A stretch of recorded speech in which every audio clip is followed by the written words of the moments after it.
Hi guys, I'm Cordy and I hope you got your sketchbook at the ready because I want to do some drawing with you. I love those optical illusion drawings where it looks like cute animals are stuck and tangled up in the pages of your sketchbook. So I thought I'll give it a go and try one myself and show you how I did it. I'm going to use two different types of pencils, a technical pencil to be really precise and then a normal pencil for the shading, an eraser and a paper stump to smudge the pencil, but you can also use your fingers if you don't want to use the stump, and a really long ruler. So here we go. So first we'll map out the animal. I'm going to draw a little tangled up gecko. So start out with a rectangle with round edges. That's the head, and then the throat, just a little line down, and this is going to be the arm, and the round shape here is going to be one hand, and then coming over to the other side there's going to be his other hand or claw, and then that's the left claw, the left foot sort of pushing down on one line, just sort of roughly indicating so we know where it's all positioned. That's the other side of the body here, and then we're going to go down to the tail, and the tail is going to come around and loop around like this. So just very lightly drawing it in. So now we can add some more detail to the head. So the center of a gecko's head is sort of dipped down. It almost looks like a heart shape. So we're going to cut the corner here from our rectangle, coming around, and see that heart shape? It almost looks like a heart with a round tip. So next we want to put in the eyes. They're ovals, like almond shaped. And next we're going to add some detail on the snout or his nose. It dips down just like the head shape does, and it gets a little bit sort of edgy and curvy. So you don't have to do it exactly the way I do it. It's just sort of indicating that there are a couple of ridges on the head, so just adding some squiggly lines basically.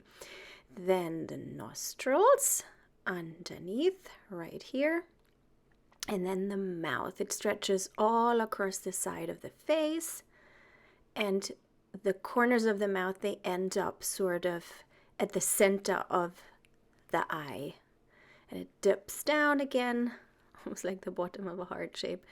And then the geckos, they have really interesting eyes. They've got like fuzzy bits around their eyes. I like to call them extended lashes. So there's one on the inside of the eye, and then a couple of more on the outside.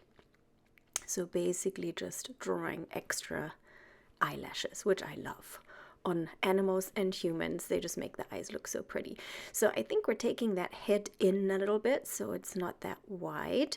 And on the sides of their heads, or at least the gecko that I had a reference picture of, they've got these funny, fuzzy little hairs, I guess. I don't know what it is, but it looks really funny, and I loved it on the picture, so I used it as a reference, and I'm going to add it here. They're like little hairs sticking up on the side. So next we're going to go to the neck, make it a little bit creasy, just like wavy lines down the sides, and we're going to add some detail later. It's going to look something like this. It's like a scrunched up type of neck. Now the arm that comes around the side, making it a little bit nicer attached to the head. So the arm that comes around to the side is going to be the arm with a claw, or whatever you want to call it, that kind of holds on and bunches up a couple of our lines. So it's going to be bent and sort of pointing downward. And then here we're going to attach the claw. I counted 5 little fingers on my gecko. Maybe I'm wrong, let me know in the comments. They're very pointy, and they've got some funny sort of ridge in the middle. We'll add that too, but for now we're going to move over to our other claw and have that one pointing up, and counting 5 little fingers, 5 little pointy fingers, one bent over, and here are the ridges that I was talking about. So here we go. So with these two claws, he's going to kind of hold two of the lines, or maybe a bunch more, let's see. And with his left sort of back claw or back foot, he's going to push down on a couple of lines. So we're going to again do 5 little fingers there, and then onto the body. We're almost done. Basically just shaping the body, moving it over a little bit so he's a little bit slanted or sideways, and then we shape the tail. And here we go, just getting rid of some of the construction lines, and now we're gonna add the bunched up lines of the paper.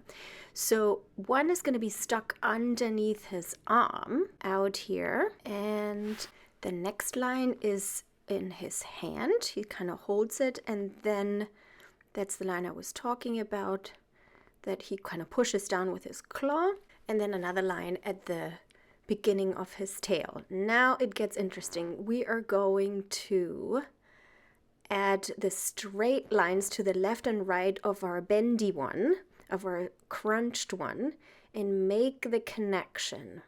Now the next step is pretty technical. You want to line up your ruler with that one line and then count the centimeters. I use centimeters, you can use inches, up and down from that line, and then we just need to go and find the connection. So just finding that point where the 1 centimeter starts and then drawing the line. And as you see, that line is crunched up as well. It's kind of crunched up underneath his arm. This one kind of goes straight over and into his little claw. Maybe dip it down a little bit. See how he's holding the lines?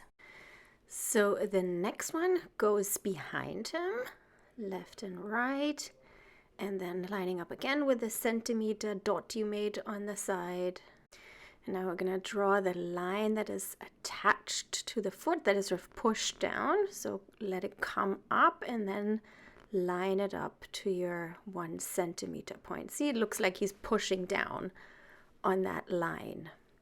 Okay, so let's continue drawing our lines at the centimeter point. Now, when I drew this first, I wasn't quite deciding which one goes front or back, but we're using pencil, so you can always decide later on when looking at the overall piece. For now, we just want to make sure we're catching every centimeter line and drawing it through down to the base of the paper and just leaving a little space there. Now you can see he's holding the lines and stepping on one to sort of come out. And then we have our little tail that's curled around as well, around one line. I hope you can see that. So next we're going to add some detail to make sure that the crunched up lines really look crunched up. Just adding a couple of creases there to the left and right, and then also here at the bottom, and maybe a couple of more here, not just at the edge but also in the middle, to really give that illusion of it all being like a crumpled piece of paper. There we go, just a couple of more. Yeah, I think we got it. What do you think? So next we're gonna add the shading, and that's really what's gonna make it pop. I'm gonna switch over to a normal pencil, and I've got my trusty paper stump, but you can also use your fingers if you like. I just find with the paper stump you can be a bit more precise. We're gonna start shading all around the top, the head and the shoulder there, because that's what's on top of our page. So that's gonna cast the shadow there. And then moving down to where the belly is, kind of hidden behind the lines that he's holding. So create some shadow there. And then at the tail end as well, where it's poking out again. All around that side, on the inside. And I just realized we need to erase this bit of the tail, because it's behind. Now it looks right. So keep on shading, and when you're done with the first layer of shading, use the paper stump or your fingers to smooth out those shadows. They really want to blend well into the white part of your paper. So it gives that realistic look with soft lighting. So in the areas where he seems to be behind the lines, you want to take that shadow all the way out to the side so the hole becomes really apparent. And make sure that there's a big difference between the area that have shading and the white lines. That really creates that illusion of having those different layers.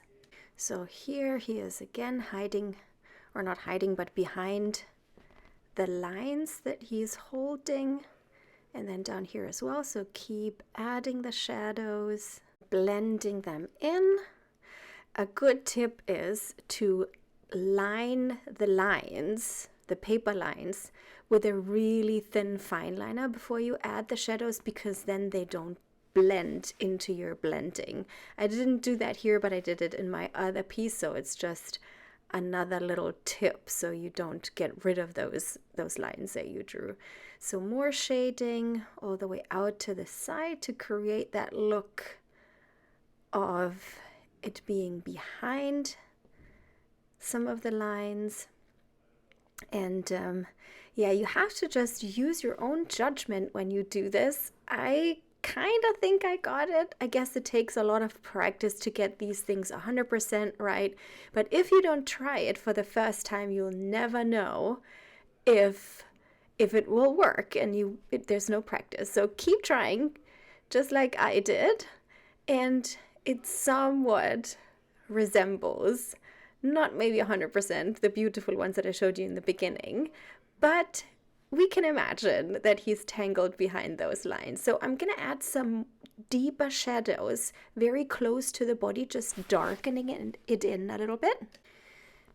And I hope you can see that makes it pop even more. That creates that three-dimensional illusion even more. So yeah, it's a trial and error. And the blending tool, the paper stamp, really helps to make the blending smooth, because you always want it to blend smoothly into the white to create that sort of illusion of the little guy being on different layers of your sketchbook.